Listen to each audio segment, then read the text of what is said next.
नंदन त्रिपुरानंदन। है समय नदी के धार के जिसमें सब भर जाया करते हैं। है समय बड़ा तूफान प्रबल पर्वत झुक जाया करते हैं। अक्सर दुनिया के लोग समय में चक्कर खाया करते हैं, लेकिन कुछ ऐसे होते जो इतिहास बनाया करते हैं। परम श्रद्धेय परम आदरणीय आनंदकारी पूज्य गुरुदेव के पावन चरणों में कोटिशः वंदन नमस्कार करता हूँ। उपस्थित मोक्षाभिलाषी पुण्यमान आत्मा आपके समक्ष परम वीतरागी प्रभु महावीर की अमृतमय वाणी कुछ समय के लिए रखने से पूर्व कुछ पंक्तियां हैं, सभी ध्यान से सुनेंगे और मिलकर के बोलेंगे। बोले श्रीमन भगवान महावीर स्वामी की जय। मिलेंगे भगवान हमें भी धीरे धीरे, मिलेंगे भगवान हमें भी धीरे धीरे, हमें भी धीरे धीरे, तुम्हें भी धीरे धीरे, हमें भी धीरे धीरे, तुम्हें भी धीरे धीरे, मिलेंगे भगवान हमें भी धीरे धीरे, मिलेंगे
स्वामी का ये धर्म शासन, धर्म प्रगति में प्रभु ने जो धर्म के उपदेश दिए हैं, धर्म के जो मार्ग उन्होंने फरमाए हैं, उनमें से कुछ बातें आप लोगों के समक्ष रखी जा रही है।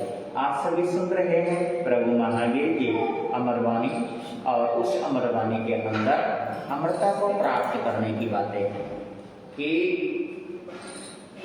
कोई भी व्यक्ति जन्म मरण के चक्र में फंसना नहीं चाहता।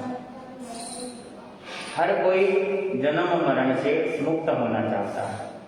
हर किसी के मन में रहता है कि मेरी आत्मा का कल्याण हो जाए। हर कोई चाहता है। जितने आप बैठे हैं, आप लोगों में से बताओ, क्या आप लोग चाहते हो कि मेरी आत्मा का कल्याण हो?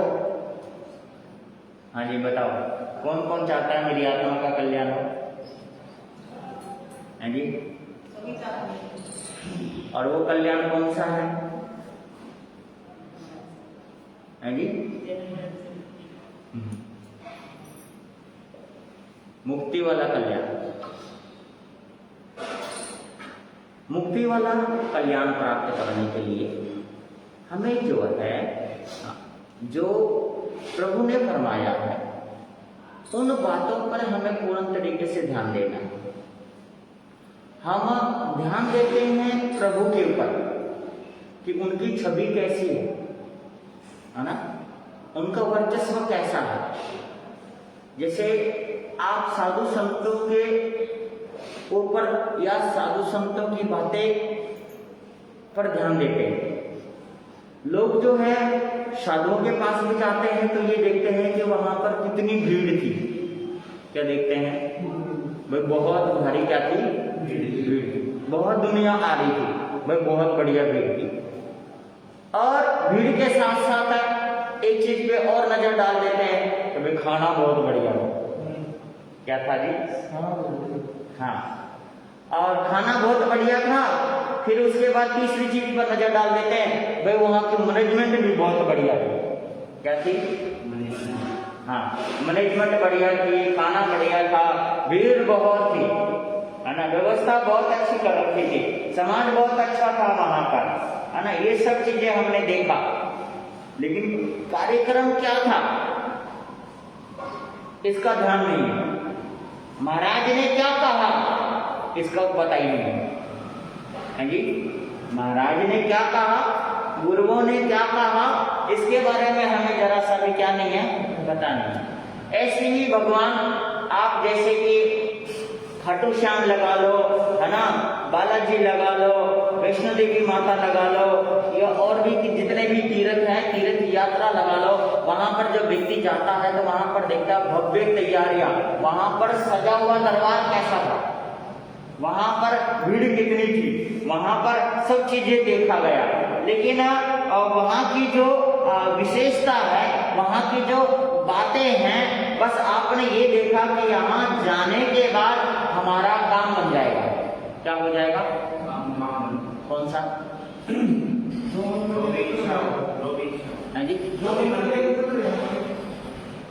नहीं, अगर मान लिया जाए कि आप जन्म मरण से मुक्त होने की आप सोच करके जा रहे हैं, वो तो नहीं होगा कभी,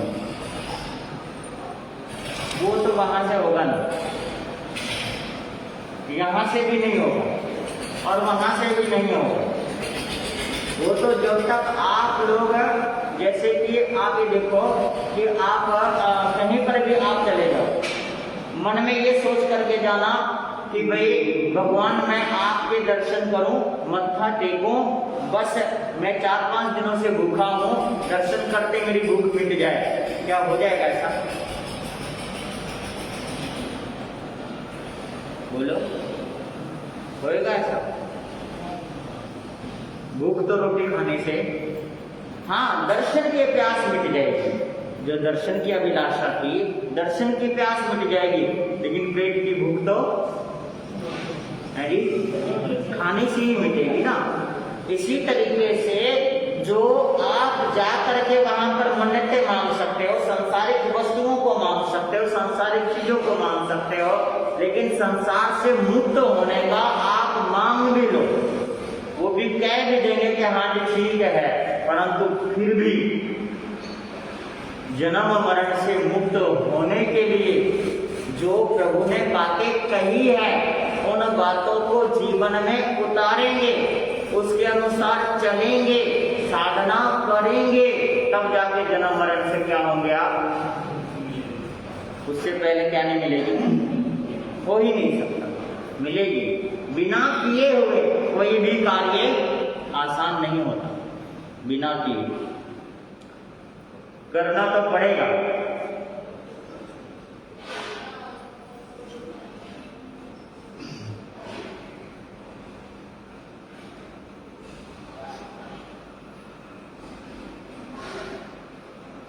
इसके लिए आप सबके सामने बात रखी जा रही है कि एक एक कदम उठाएं,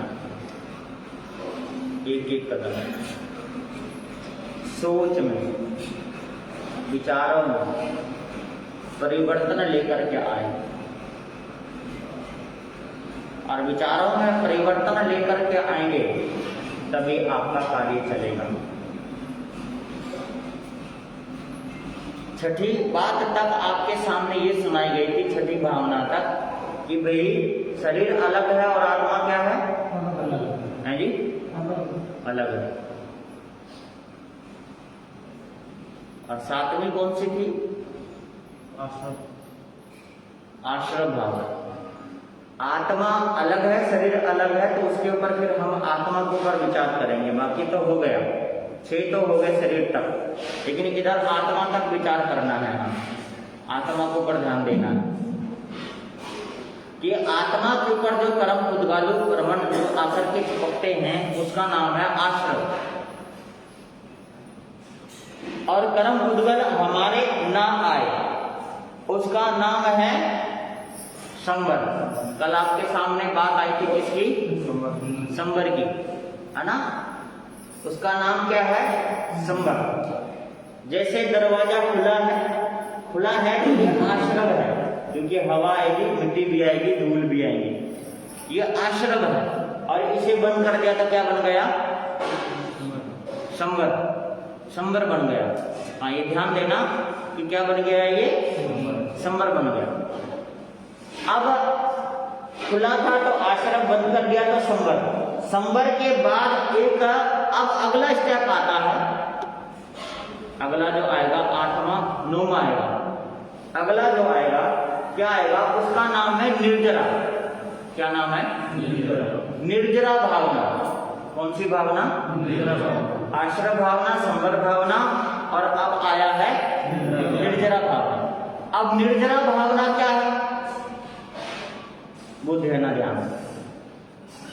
देखिए कि ये दरवाजा खुला था, हवा आई, मिट्टी आई, आपने सोचा हवा मिट्टी नहीं आनी चाहिए तो खुला था तो आश्रम, बंद कर दिया तो संवर।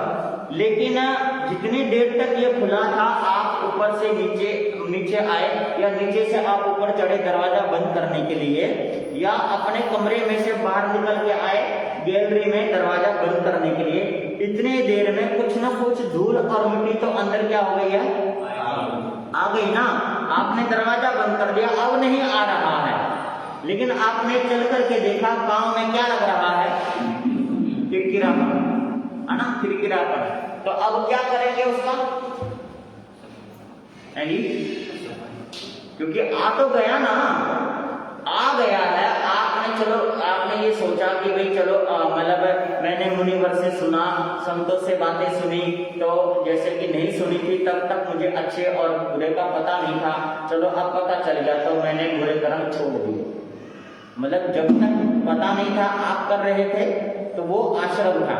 आपने सोचा मुनिवर ने नियम करा दिया, मैंने नियम ले लिया, आज के बाद मैं बुरे कर्म नहीं करूंगा, है ना। जैसे कि थोड़ी देर के लिए आप सोचो कि एक व्यक्ति ने मतलब मांस खाता था, उदाहरण दे रहा हूं मैं, मांस खाता था, तो उसको प्रेरणा दी गई मांस नहीं खाना चाहिए क्योंकि मांस जीवों की हत्या होती है। तो तुम्हारी कोई हत्या करे तो तुम्हें कैसा लगेगा, बुरा लगेगा। तो जब तुम्हें बुरा लगेगा तो जिसकी आपने हत्या करी उसका मांस नोच करके खाया, पका करके अग्नि में खाया, तो समझो उसको भी क्या लग रहा होगा, बुरा। जीव तो वो भी है ना, जीना वो भी चाहते हैं। चलो ये सुनाया तो उसके मन में आया कि भाई आज के बाद मैं क्या नहीं खाऊंगा, मांस नहीं खाऊंगा। तो पहले नहीं सुना था, खा रहे थे, सुन लिया आपने, बंद कर दिया, लेकिन पहले जो खाया हुआ है उसका तो भुगतान क्या है जी? भाई ठीक है, नहीं पता था, आपने करा, पता चल गया, बंद कर दिया, बंद तो कर दिया, लेकिन जो आपने कर रखा है उसका तो भोग है जी, वो तो करना ही पड़ेगा ना, ऐसे थोड़ी कि नहीं करना पड़ेगा आपको, है ना। आपने थोड़ी देर के लिए सोचो कि क्या हुआ जी, मैं आपको बात बताने जा रहा हूँ कि थोड़ी देर के लिए सोच लो आप कि जैसे कि कोई सामान है खाने का और कई सामान रखे हुए हैं, और उसमें एक सामान ऐसा था जो खाने योग्य नहीं था, है ना, खाने योग्य नहीं था, तो आपने क्या करा, उसको फांकी मारी और खा गए। खा गए तो खाने के बाद अंदर जब गया तो कुछ ना कुछ तो वो करेगा ना, असर दिखाएगा, तो बाद में आपको पता चला कि ये खाने योग्य नहीं है, तो जब आपने खा लिया तो वो तो आश्रम हो गया, पता चला खाने योग्य नहीं था तो आपने उसको एक तरफ डब्बे को कर दिया कि इसको नहीं खाना, लेकिन जो खा लिया अब वो क्या होगा, असर तो डालेगा ना, असर डालेगा। तो इसी तरीके से जैसे जो कर्म आपने कर दिए, कर्म कर दिया अनजाने में, जाने में, अनजाने में कर दिए आपने, तो आपको पता चला कि भी ये कर्म नहीं करना चाहिए था, लेकिन आपने कर दिए। अब कर दिए तो नहीं करना चाहिए था तो आपने करना बंद कर दिया, लेकिन जो कर रखा है उसका भुगतान हमें करना ही करना पड़ेगा, करना पड़ेगा। जैसे कि देखो कि आपने जैसे कि एक जगह से कर्ज लिया, दूसरी जगह से कर्ज लिया, आपने ले लिया, तो आपको बताया गया कि भाई थोड़े से में गुजारा कर लो, ज्यादा कर्ज है जी ना लो, वो देंगे कैसे? तो आपने अपने पिताजी से या अपने बड़े भाई से या अपने मुनिवरों से सुना और आपने किसी से कर्ज लेना क्या कर दिया, बंद कर दिया। अब बंद तो कर दिया, लेकिन जो पहले ले रखा वो तो नहीं देना पड़ेगा। अब आप खोज में तो अब लेता ही नहीं, अरे भाई अब नहीं लेता, लेकिन ले तो रखा है ना, अब ले रखा है वो तो ब्याज से आपको क्या करना है, देना है ना। अब वो देखा जाएगा कि आपने कितने रुपए ब्याज पे लिया पैसा, जितने रुपए ब्याज पे पैसा लिया वो तो आपको क्या करना है, देना है ना। हाँ, अब आप देखो कि मैं और आपको अच्छे से समझा देता हूँ, समझ में आ जाएगा। ये हॉल है, इस हॉल में खिड़की है, हवा चली, खिड़की बंद कर दी, अब धूल मिट्टी नहीं आ रही, लेकिन इस हॉल में धूल मिट्टी आ गई है, तो धूल मिट्टी को साफ करने के लिए क्या करेंगे आप, झाड़ू लगाएंगे, पोछा लगाएंगे, तब जाके ये कमरा क्या होगा, ये हॉल क्या होगा, साफ होगा, अन्यथा वो क्या रहेगा, है जी। हाँ, आप एक दिन साफ ना करो, दूसरे दिन भी साफ ना करो, आपसे बोला जाएगा हॉल आपने साफ क्यों नहीं किया, करना चाहिए था, कहते नहीं हमने धूल मतलब दरवाजे सारे बंद कर रखे हैं, हॉल तो साफ है जी, दरवाजे सारे बंद कर रखे हैं, अब कुछ नहीं है वहां पर, है ना। तो दरवाजे बंद है, बंद होने के बावजूद भी, है ना, हॉल आपका क्या होगा, है जी, गंदा होगा। बस वो जो गंदा, जो बंद करने के बाद भी गंदा है, उसे साफ करना, वो निर्जरा है, निर्जरा भावना, कि वो अपने अंदर भावना, भाई निर्जरा, निर्जरा भावना का मतलब है कि जो है वो साफ करता है, वो साफ करता है।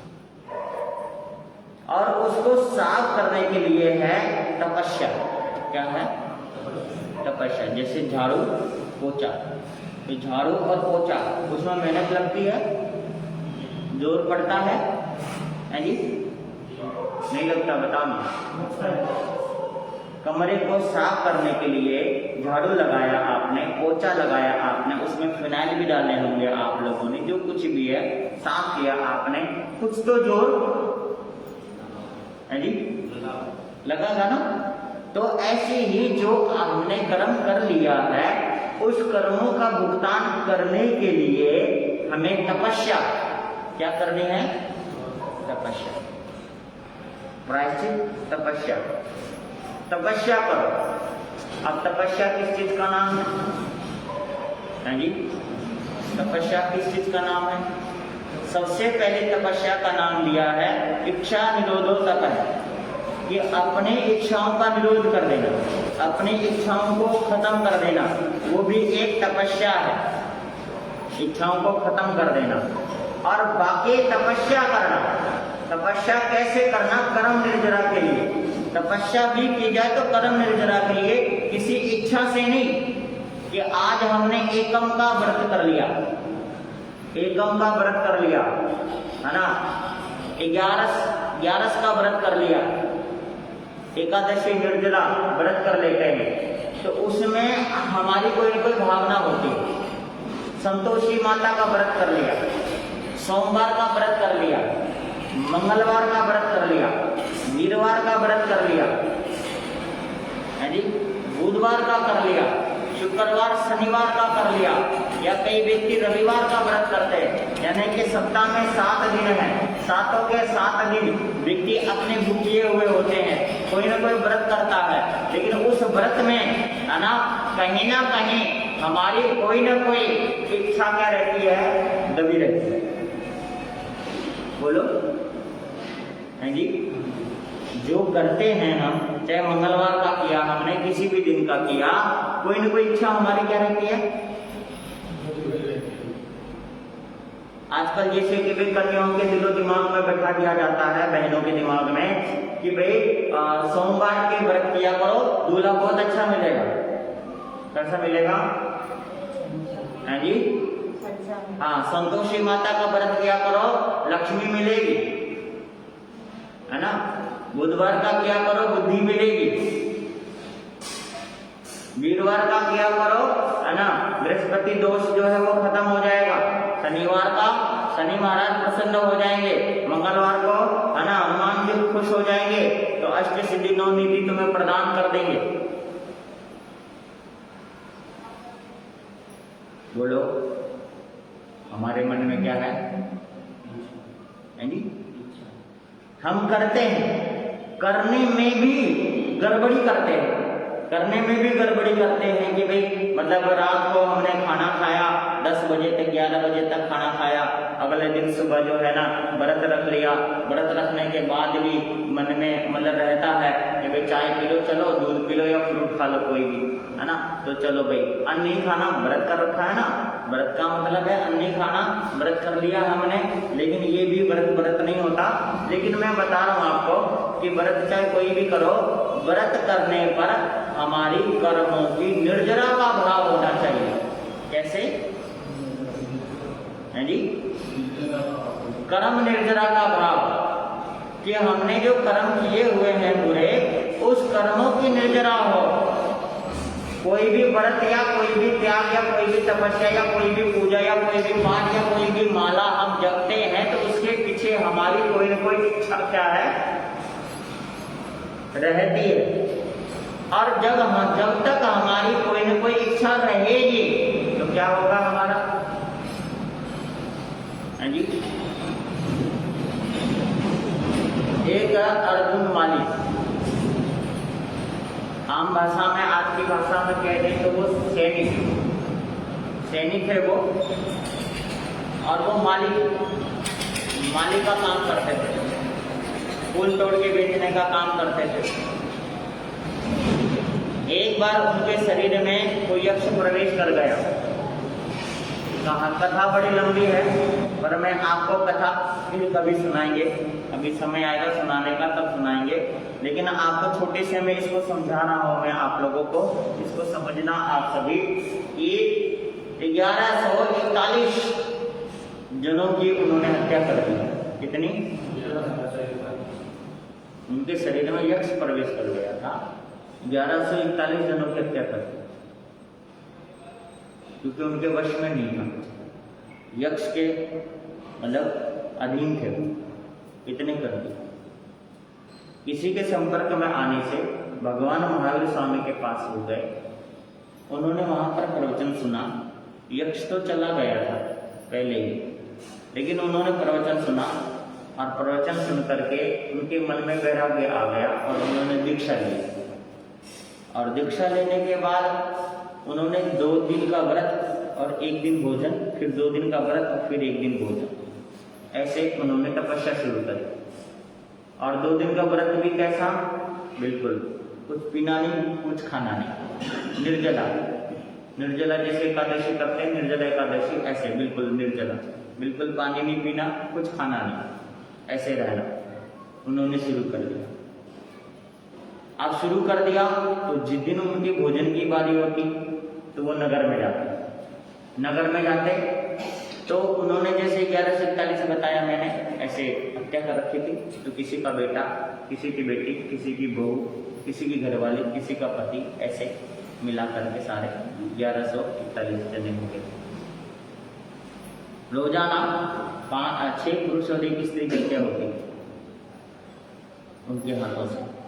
उनके शरीर में यक्ष था, वो क्रोधित थे।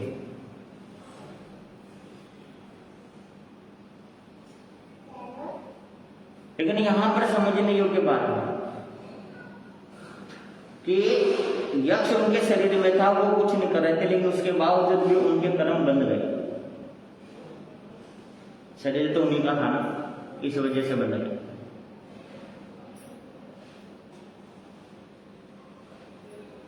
तो राजगिरी नगरी के बाहर वो थे और जिस दिन उनका व्रत खुलता राजगिरी नगरी में, वो भिक्षा के लिए जाते। आहार मिलता तो पानी नहीं मिलता, और पानी मिलता तो आहार नहीं मिलता, लेने के लिए जाते हो। आहार मिलता तो पानी नहीं मिलता, पानी मिलता तो आहार नहीं मिलता। और इसके साथ साथ वहां पे जो लोग थे, नागरिक लोग थे, कोई ये कहता ये वही है, अब तो साधु बन गया, लेकिन साधु बनने से पहले ये वही है जिसने मेरे बेटे की हत्या करी, जिसने मेरी बेटी की, जिसने मेरी पुत्र वधू, जिसने मेरे पति की, जिसने मेरी घरवाली की, ऐसे ऐसे लोग कहते और उनके ऊपर पत्थर फेंकते। हाँ जी, पत्थर फेंकते हैं, उनको लग जाता।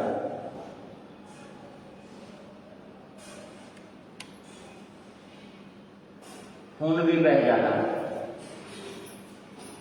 लोग अपशब्द भी बोलते हैं। उन सब को बिना मन में बुरे ख्याल लाए वो सहन करते हैं, अपशब्द को भी और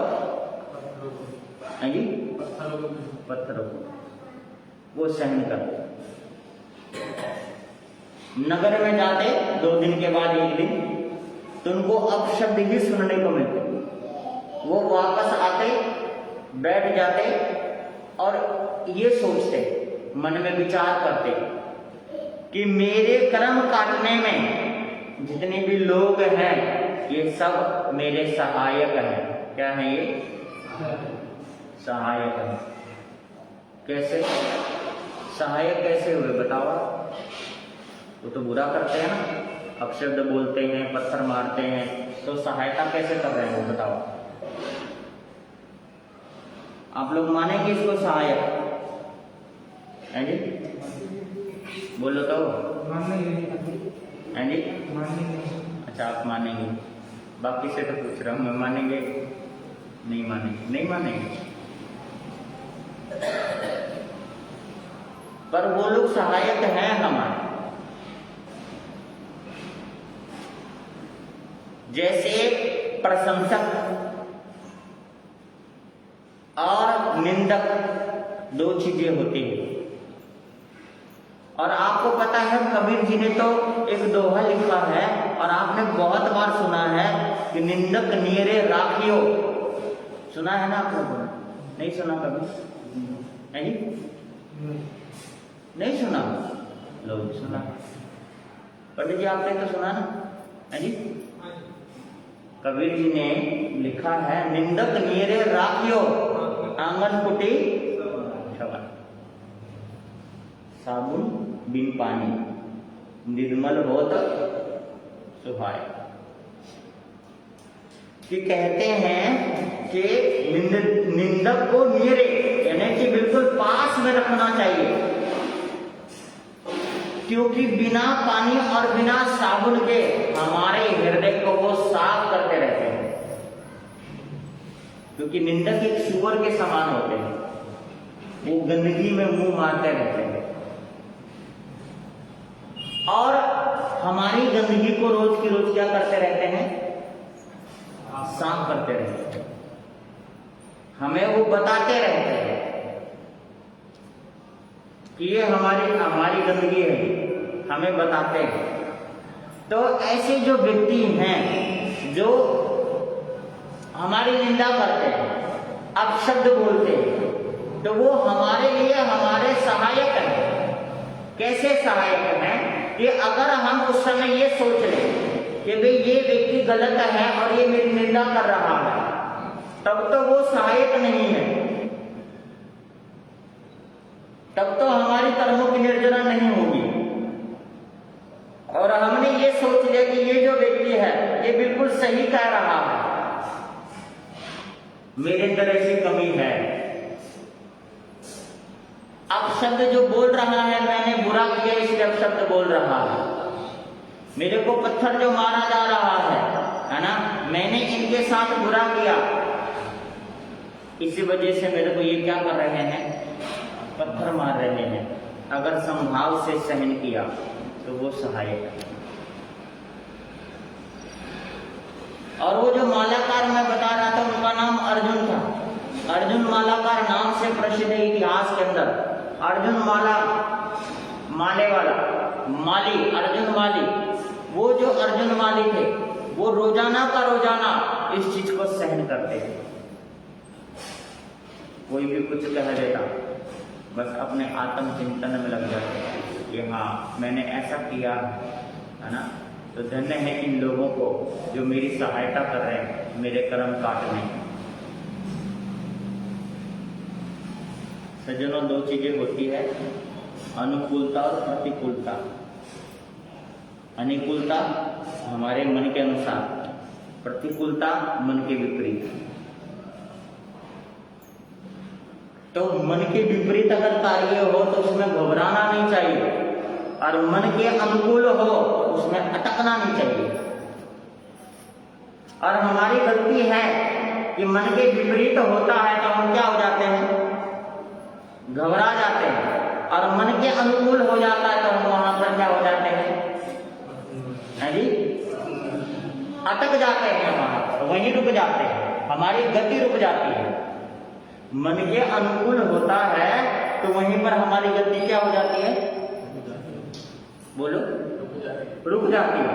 और गति जब वहीं पर रुक जाती है तो कोई ना कोई समस्या तो खड़ी है जी, होगी ना, समस्या तो खड़ी होगी ना, होती है, समस्या खड़ी होती है। इसलिए कभी भी मन के विपरीत हो तो घबराना नहीं, और मन के अनुकूल हो तो वहां पर रुकना नहीं, वहां से चल देना। क्योंकि अनुकूलता हमें गिराती है, प्रतिकूलता गिराती नहीं है। प्रतिकूलता तो मजबूत बनाती है और अनुकूलता क्या करती है, हमें गिराती है। मन के अनुसार हो तो समझो कि आप गिरोगे कहीं ना कहीं, और मन के विपरीत हो तो आप गिरोगे नहीं, आप क्या होगे, हैं जी, बोलो। रोडियों वाला सड़क हो तो आप कैसे चलेंगे, सावधानी से नहीं चलेंगे, सावधानी से और सुरक्षित चलेंगे। कैसे चलेंगे, सावधानी और सुरक्षित चलेंगे। और जितना फर्श हो और साबुन का पानी गिरा हुआ हो और वहां पर आप पांव रख के चलेंगे कि रास्ता बिल्कुल साफ है, और पांव रख के चलेंगे तो क्या होगा बता दो, है जी, फिसलेंगे और एक के दो बनेंगे, नहीं बनेंगे, बताओ। तो रास्ते खराब हो तो व्यक्ति संभल करके चलता है, और रास्ते सही हो तो व्यक्ति संभल करके नहीं चलता। आप ये बता दो कि ये जो आपकी सड़क है, यहाँ पर ट्रक भी, गाड़ी भी और बस भी आ सकती है। इस सड़क नहीं आ सकती, इतनी चौड़ी है, आ सकती है ना।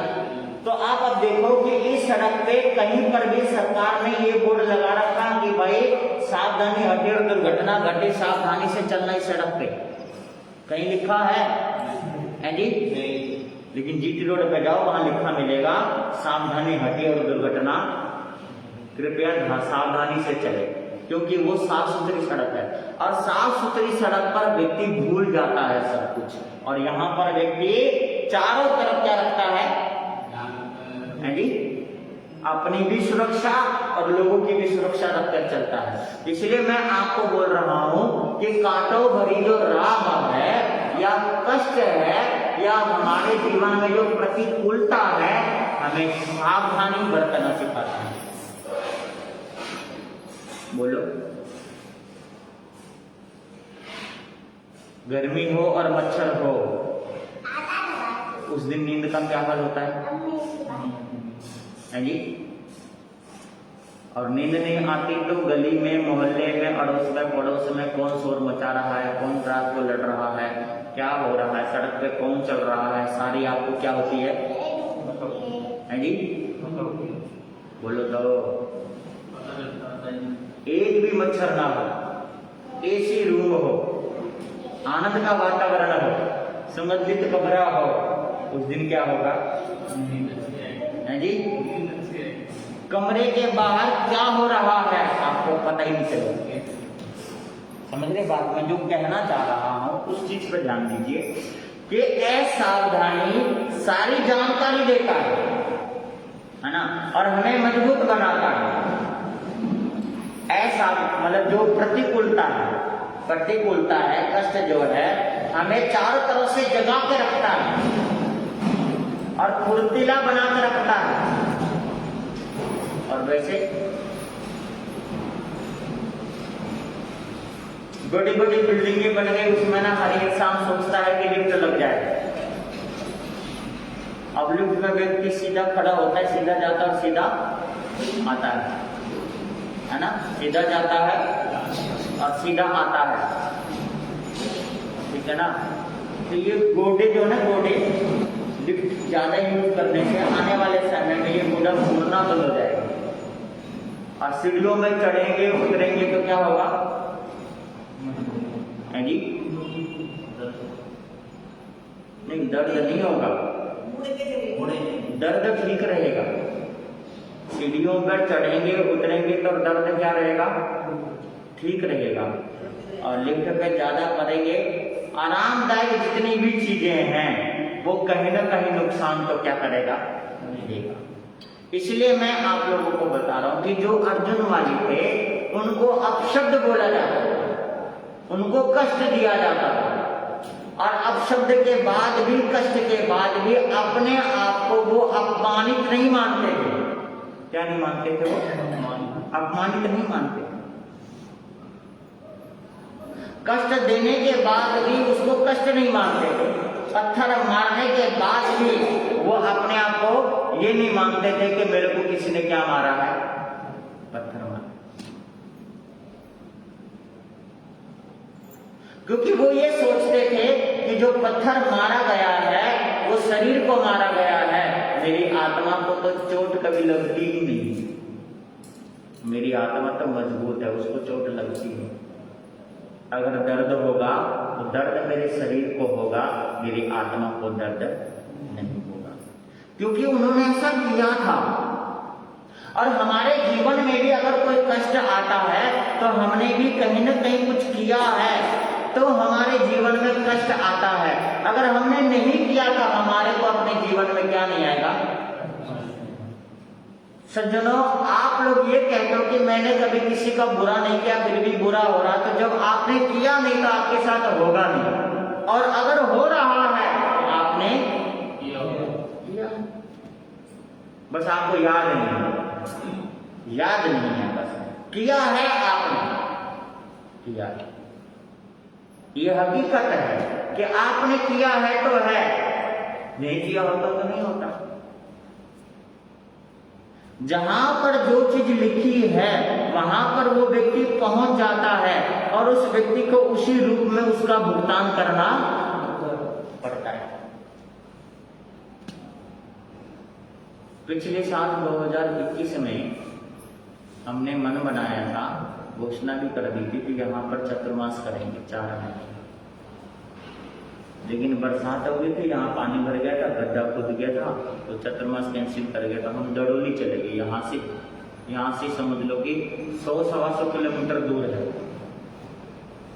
रिवाड़ी गुड़गांव है, गुड़गांव से रिवाड़ी से दड़ोली, वहां चतुर्मास किया था 4 महीने का। ये समझ लो कि घोषणा यहाँ की करी, करना यहाँ था, वहां चले गए तो वहां एक दाना पानी लिखा हुआ था। और इस बार भी किसी और ने कहा था कि भाई हम यहाँ कराएंगे, हम यहाँ करेंगे, थोड़ा सा मन भी बन गया था। उसके बावजूद भी यहीं पर चतुर्मास हो गया, क्योंकि दाना पानी यहीं पर क्या था जी, है जी, लिखा था, मेरा दाना पानी लिखा था। और आप लोगों की धर्म, आप लोगों के भाग्य में धर्म की बातें लिखी हुई थी, सुननी लिखी हुई थी, इसलिए आप सुन रहे हैं, नहीं तो नहीं होता। ये था, हमारे हिस्से में था। हिस्से का जो होता है, हमारे हिस्से का कोई ले नहीं सकता। समझ रहे हैं ना आप लोग? हमारे हिस्से का कोई ले नहीं सकता। सज्जनों, हमारे हाथ में ये बुक लिखी हुई है, ये बुक है, लिखी हुई बुक है। आप लोगों में से कोई भी आएगा और इसको लेके क्या करेगा, चला जाएगा। लेकिन मेरे दिमाग में जो ये इसके अंदर जो बातें लिखी हुई है, उसको कोई ले सकता है? है जी? ले सकता है, चुरा सकता है, छीन सकता है। इसी तरीके से हाथ में रखा हुआ कुछ भी सामान कोई ले लेगा, लेकिन भाग्य में लिखा हुआ कुछ भी ले नहीं सकता। कि भाग्य में लिखा है आपके, तो वो कोई ले ही नहीं सकता, वो कोई मिटा ही नहीं सकता। बस ये है कि हम जिस दिन उसका भुगतान कर लेंगे, उस दिन मिट जाएगा अपने आप ही, लिखा हुआ। तो जो लिखा हुआ है वो करना पड़ेगा। तो इसी को निर्जरा भावना कहते हैं। कि निर्जरा का मतलब है कि जो हमारे अंदर कर्म बन गया है, जो हमारे कमरे में धूल मिट्टी आ गई है, उसको झाड़ू पोछा लगा के साफ करना पड़ेगा। और जो हमारी आत्मा में कर्म चिपक गया है, उसको त्याग से, तपस्या के द्वारा उसकी निर्जरा करनी पड़ेगी। निर्जरा का मतलब साफ कर देना। क्या कर देना? साफ कर देना। है जी? साफ कर देना। हाँ। आज सुबह से लेकर शाम तक दिन भर आप लोग बाहर घूमते हो, आपका पैंट है, आपकी शर्ट है, आपकी बनियान है, अंडरगारमेंट्स है, आपका मैला हो गया। आने के बाद आप उसको क्या करते हो? साफ करते हो ना। और साफ करने के बाद भी उसको धूप में क्या करते हो? अब आप देखो ना कि साफ करने का भी तरीका बता रहा हूं। साफ करने के बाद, निचोड़ने के बाद अगर उसको आप ऐसे कैसे रख दोगे तो कितने दिन में सूखेगा वो? जी, निचोड़ के निचोड़ा हुआ ही रख दोगे आप कहीं कोने में, कितने दिन में सूखेगा? जी, 1-2 दिन सूखेगा ही नहीं। निचोड़ा हुआ ऊपर से थोड़ा बहुत सूख जाएगा, बल्कि ऊपर से है ना पीलापन भी आ जाएगा। और उसको फैलाओगे तो उसमें बदबू भी अलग से आएगी। नहीं आएगी? आएगी जरूर, लेकिन उसको फैलाना पड़ता है। तो ऐसे ही तपस्या, फैलाएंगे तो धूप लगेगी, धूप लगेगी तो सूखेगी। तो धूप लगना, कष्ट मिलना, वो तपस्या है, वो निर्जरा है। तो वो हमें करना पड़ेगा, तो वो हमें करना चाहिए तपस्या। तो इसलिए तपस्या के लिए अपनी भावना जगाए, व्रत के लिए भावना जगाए, व्रत करे, तपस्या करे, अपना मन बनाए कि हाँ तपस्या हमें करनी है। और उस तपस्या में आपको देखो चक्कर भी आएंगे, कमजोरी भी महसूस होगी, है ना, उठा बैठा भी कम जाएगा। लेकिन आप करो, तपस्या करेंगे तब जाकर हमें अपने कर्मों की क्या होगी? निर्जरा होगी। तो वो अर्जुन वाली जो है, रोज के रोज अपना जाते, है ना, 2 दिन के बाद जैसे बेला करते फिर जाते, और उनको कष्ट मिलता, पानी नहीं मिलता तो प्यासे रह जाते, या कभी भोजन नहीं मिलता, सिर्फ पानी मिलता, तो वो पानी ही पी लेते, अगले दिन फिर 2 दिन का व्रत कर लेते, सिर्फ एक दिन पानी मिलता, अगले दिन फिर व्रत कर लेते, और अलग से कष्ट अलग से मिलता। यानी कि उन्होंने जहां पर कर्म किया है ना, जहां पर उन्होंने मतलब इतने सारे हत्या करे, जहां पर उन्होंने कर्म किया वहीं पर ही रह करके उस कर्मों का क्या किया, उन्होंने भुगतान भी वहीं किया। और ये करना पड़ता है व्यक्ति को कि जहां जहां आपने कर्म किए हैं वहां वहां आपको जाना पड़ेगा और भुगतान भी करना पड़ेगा। कई बार आप लोगों को कर्म आपको ऐसी जगह खींच करके ले जाता है जहां पर कभी आप जाना नहीं चाहते, जहां पर कदम रखना नहीं चाहते, और फिर भी कोई ना कोई मजबूरी ऐसी हो जाती है और आप वहां कदम रखते हो और साथ में अपना पीछा छुड़ाने के लिए ये कहते हो कि भाई कई बार मजबूरी में गधे को भी बाप बनाना पड़ता है।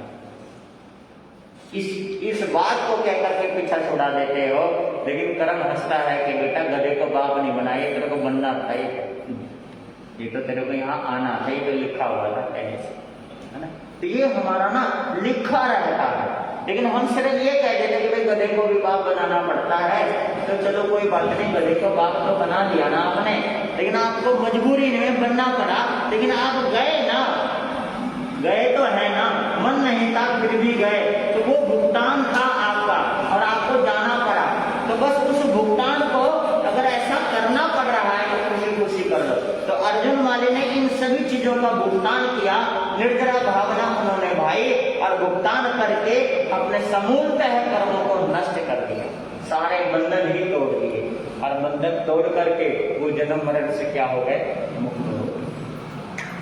अब आप देखो ना कितने बंधन में बंधे हो आप लोग, जितने बैठे हो कितने बंधन में बंधे हुए।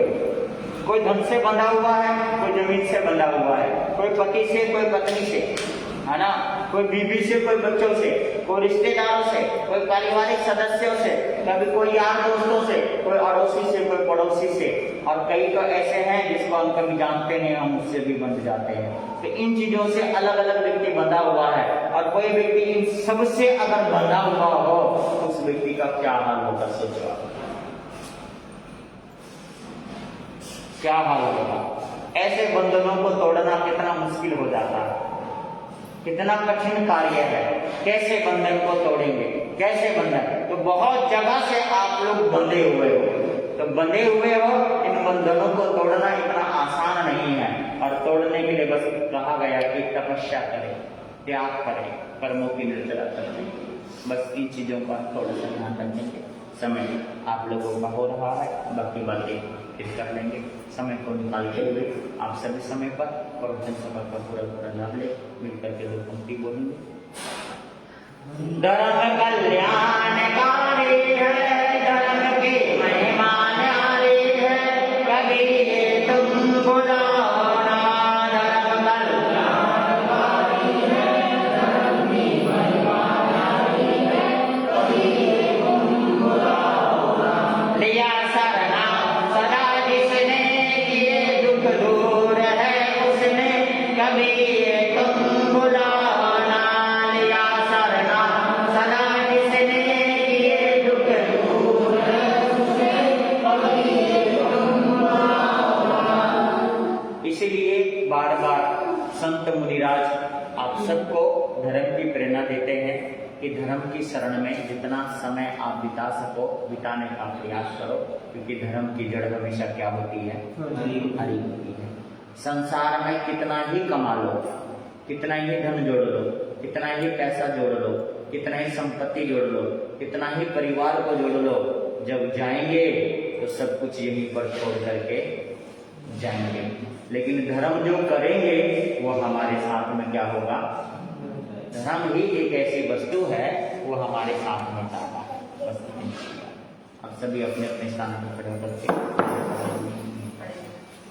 बोले श्रवण भगवान महावीर स्वामी की, आचार्य भगवंतों की, संसार के सभी महापुरुषों की, सर्व धर्म की, श्री जैन धर्म की, श्री चित्तारी मंगलम अरिंता मंगलम सिद्धा मंगलम साहु मंगलम केवली पनतम मंगलम चित्तारी लोगोत्तम अरिंता लोगोत्तम सिद्धा लोगोत्तम साहु लोगोत्तम केवली पनतम लोगोत्तम चित्तारी सन भोजम अरिंता सन भोजम सिद्धा सन भोजम साहु सन भोजम केवली पनतम सन भोजम अरिहंतों का सरना, सिद्धों का सरना, साधुओं का सरना, जय धर्म का सरना, चार शून्य को न सरना कोई, जो भव्य प्राणी करे आचरण उसका अजर अमर।